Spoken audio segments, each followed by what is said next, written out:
Le petit matin Sud Radio, 5h-7h, Benjamin Glaise. 6h40 sur Sud Radio, la vie en vrai, direction donc le village d'Escours dans les Landes. En 2009, c'est devenu le premier village autosuffisant en énergie de France. Qu'est-ce que ça a changé concrètement pour les habitants, pour la commune? Pour en parler, j'accueille donc l'ancien maire de ce village de 800 habitants à l'origine de cette première en France. Bonjour Patrick Sabin. Bonjour. Et merci d'être avec nous sur Sud Radio. Vous êtes aujourd'hui alors vice-président de la communauté de communes en charge de la transition énergétique et écologique.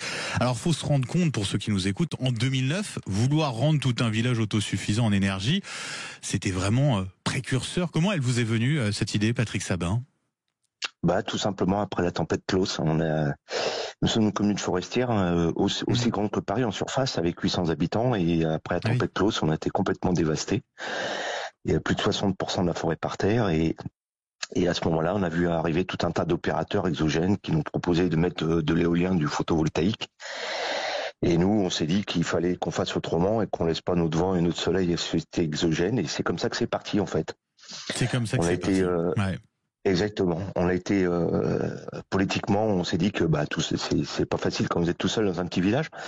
Mais on a eu la chance de rencontrer un président de région qui nous a écoutés, qui nous a suivis, qui nous a aidés pour se lancer dans une démarche qui s'appelle une démarche TEPOS, Territoire Énergie Positive. On a fait un diagnostic et à partir de ce diagnostic du village, on avait un fil rouge qu'on a suivi jusqu'à aujourd'hui. C'est-à-dire, en premier lieu, diminuer les consommations. C'est la première chose qu'on a fait, c'est-à-dire isoler les bâtiments. Et ça, on a commencé dès 2010. En plus, on a... pour la petite histoire, évidemment, toutes les toitures étaient parties avec cette tempête. Donc, on a refait les toitures, on a isolé tous les bâtiments, double vitrage. Et au fur et à mesure des années, on a fait les travaux pour à peu près 1,2 million jusqu'à aujourd'hui. Et on a mis en place des énergies renouvelables, bien sûr. On a supprimé toutes les énergies fossiles. Notamment, on avait du fioul et du gaz. On a mis du photovoltaïque. Et la première, c'est ça, sur l'église, on a une dizaine de bâtiments qui sont équipés de photovoltaïque et cette énergie, on l'autoconsomme, c'est-à-dire qu'on s'en sert pour alimenter nos bâtiments en énergie. On a aussi créé un réseau de chaleur qu'on utilise en bois, en plaquettes de bois, ce qu'on appelle la plaquette de bois. Donc c'est notre propre ressource, puisqu'on est propriétaire de 600 hectares. Voilà, et donc aujourd'hui on produit à peu près 2 fois plus d'énergie par rapport à nos besoins. Oui, c'est-à-dire que vous faites mieux que d'être autosuffisant en énergie, parce que vous produisez 2 fois plus d'électricité que ce que vous consommez, c'est ça, hein?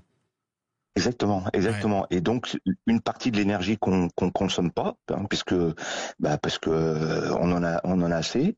Alors évidemment quand on produit pas, c'est toute la problématique. Mais quand on produit l'excédent, on en vend une partie à nos commerçants. On a 3 commerces dans notre village. On leur vend une partie à peu près à la moitié du prix qu'ils payent aujourd'hui. Ça leur fait une économie. On a un restaurant, un multiservice et un coiffeur et ils gagnent le restaurant, le multiservice gagne à peu près 1 000 € par an et le coiffeur à peu près 360 €. Et là, depuis le 1er janvier, on vend l'excédent à nos foyers, aux foyers escoursois qui font partie d'une coopérative qu'on a montée en 2018. Et à partir là du 1er janvier, on leur vend l'énergie à des prix qui sont à peu près inférieurs à 25-30% à ce qu'ils payent aujourd'hui à leur opérateur. Oui, parce que depuis 2009, le prix de l'électricité, il a explosé en France, plus 159%. Donc c'est une vraie aubaine pour vos habitants, pour également vos commerces, pour vous aussi. Est-ce que la commune, la mairie est rentrée dans ces frais d'investissement d'1,2 million d'euros? Est-ce que vous êtes rentré dans vos frais aujourd'hui, plus de 10 ans après? Bien sûr. Alors, en 2008, pour vous donner une idée, en énergie tout confondu, c'était électricité et fioul, puisqu'à l'époque, on avait les chaudières au fioul, on payait 61 422 € en 2008. Malgré l'augmentation de l'électricité, effectivement, de 159% et 400 mètres carrés de bâtiments en plus, aujourd'hui, tout confondu, on paye 38 076 € sur 2024, c'est les chiffres de 2024. Donc, vous voyez, on a baissé notre facture de 38% et on a aussi baissé notre consommation de 48%. Le temps de retour sur investissement, sans subvention. Alors, je parle toujours sans subvention parce que, comme on était précurseur, on a eu la chance d'avoir précurseur et démonstrateur quelque part, on a eu la chance d'avoir des subventions, mais sans subvention, on avait un temps de retour sur investissement de 8 ans. Ah oui, hyper rapide.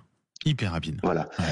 Exactement, ce qui représente 55%. L'économie réalisée représente 55% des impôts ménages.